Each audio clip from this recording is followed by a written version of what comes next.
नमस्ते दोस्तों, स्वागत है आपका अपडेटेड क्रिप्टो पर।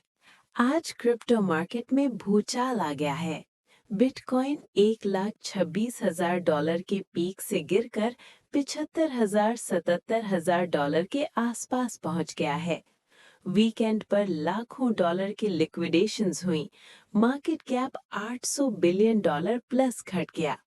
आज हम बताएंगे लेटेस्ट अपडेट्स और सबसे जरूरी मार्केट क्रैश का सॉलिड रीजन क्या है, डिटेल में, आसान भाषा में। अगर आप क्रिप्टो में इन्वेस्ट करते हैं तो ये वीडियो अंत तक जरूर देखें। लाइक, सब्सक्राइब और कमेंट में अपना विचार बताएं। Current status section. तो चलिए सबसे पहले नंबर्स देखते हैं। आज बिटकॉइन $75,500 के आसपास ट्रेड कर रहा है।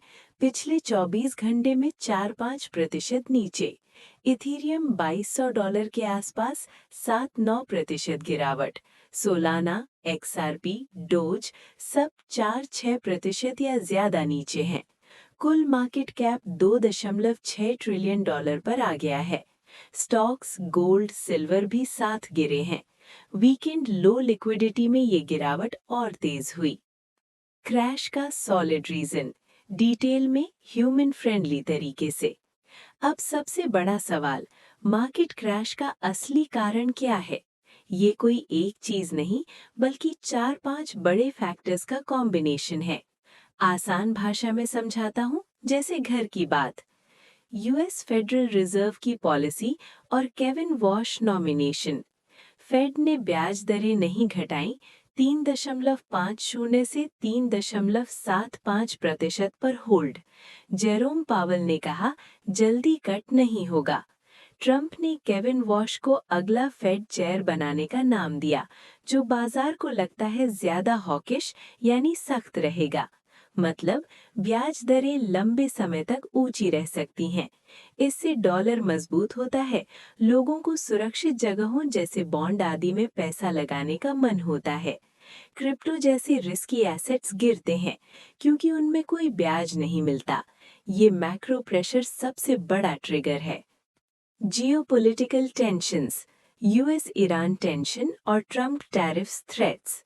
अमेरिका ईरान के बीच तनाव बढ़ा है। ट्रंप ने 25 से 60% टैरिफ्स जैसे ऑटो, सेमीकंडक्टर, फार्मा आदि की धमकी दी है। इससे इन्फ्लेशन का डर, सप्लाई चेन प्रॉब्लम्स और रिस्क ऑफ सेंटिमेंट, यानी लोग रिस्की चीजें बेचने लगते हैं। गोल्ड, सिल्वर भी गिरे, स्टॉक्स डाउन, सब एक साथ। मैसिव लिक्विडेशंस और लेवरेज फ्लैश। ट्रेडर्स ने बहुत लेवरेज यानी उधार लेकर लॉन्ग पोजीशंस ली थी। गिरावट शुरू हुई तो $2.25 बिलियन प्लस की फोर्स्ड लिक्विडेशंस हुई। ये कैस्केड इफेक्ट यानी एक गिरावट दूसरी को ट्रिगर करती है। वीकेंड या एशिया टाइम में लिक्विडिटी कम थी, इसलिए गिरावट तेज। बाइनेंस जैसी एक्सचेंजों पर भी मार्केट डेप्थ कम होने की बात हो रही है। ETF आउटफ्लोज और institutional selling. Spot bitcoin ETF से लगातार पैसा निकल रहा है। बड़े इन्वेस्टर डर गए या प्रॉफिट बुकिंग कर रहे हैं।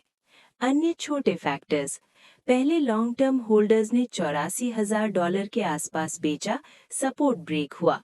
फिर लेवरेज ने आग में घी डाला। संक्षेप में, फेड की सख्ती plus geopolitics plus leverage bomb और कम लिक्विडिटी ने मिलकर ये क्रैश किया। ये अक्टूबर 2025 के बाद सबसे बड़ा ड्रॉप है। क्या करें? आउटरॉ। दोस्तों, क्रिप्टो में वोलेटिलिटी नॉर्मल है। लॉन्ग टर्म में institutional adoption, ETF, bitcoin halving effects अभी भी मजबूत हैं, लेकिन शॉर्ट टर्म में सावधानी बरतें।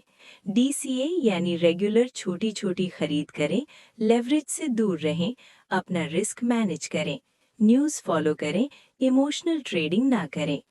अगर आपको ये वीडियो पसंद आया तो लाइक करें, शेयर करें, चैनल सब्सक्राइब करें और बेल आइकन दबाएं। अगली वीडियो में रिकवरी पॉसिबिलिटीज या टॉप ऑल्ट कॉइन्स पर बात करेंगे। कमेंट में बताएं आपका BTC टारगेट क्या है। धन्यवाद, मिलते हैं अगली वीडियो में। टेक केयर और smart So let's look at the numbers first. Today, Bitcoin is trading around $75,500, down 4-5% in the past 24 hours. Ethereum is around $2,200, down 7 to 9%. Solana, XRP, Doge, all are down 4-6% or more. The total market cap has come down to $2.6 trillion. Stocks, gold and silver have also fallen alongside. This drop intensified over the weekend due to low liquidity. Now the big question, what is the real reason for the market crash? It's not just one thing, but a combination of 4 to 5 major factors. I'll explain in simple terms, like we're talking at home. US Federal Reserve policy and the Kevin Warsh nomination. The Fed did not cut interest rates, and Jerome Powell said no quick cuts. Trump named Kevin Warsh as the next Fed chair, whom the market believes will be more hawkish, meaning interest rates could stay high for a longer time. This strengthens the dollar and makes people prefer safer places for their money. Risky assets like crypto fall because they don't pay interest. This macro pressure is the biggest trigger. Geopolitical tensions, including US-Iran tensions and Trump's tariff threats, have increased. This creates fear of inflation, supply chain problems, and a risk-off sentiment. Gold and silver also fell, and stocks went down, everything together. Massive liquidations and a leverage flush happened. Traders had taken a lot of leveraged long positions. When the drop began, more than $2 to $2.5 billion in forced liquidations happened. This created a cascade effect. Liquidity was low over the weekend, so the fall accelerated. There's also talk of shallow market depth on exchanges like Binance. ETF outflows and institutional selling are also factors. Money has been steadily flowing out of spot Bitcoin ETFs. Big investors seem scared or are taking profits. Other smaller factors include long-term holders selling around 84K, support breaking, and then leverage pouring fuel on the fire.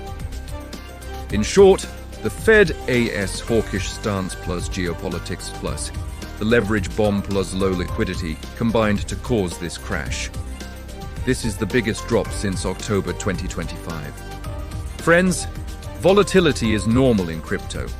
In the long term, institutional adoption, ETFs, and the effects of Bitcoin halving are still strong. But in the short term, be cautious. Consider DCA, stay away from leverage, and manage your risk. Follow the news and avoid emotional trading. If you liked this video, please like, share, subscribe to the channel, and press the bell icon.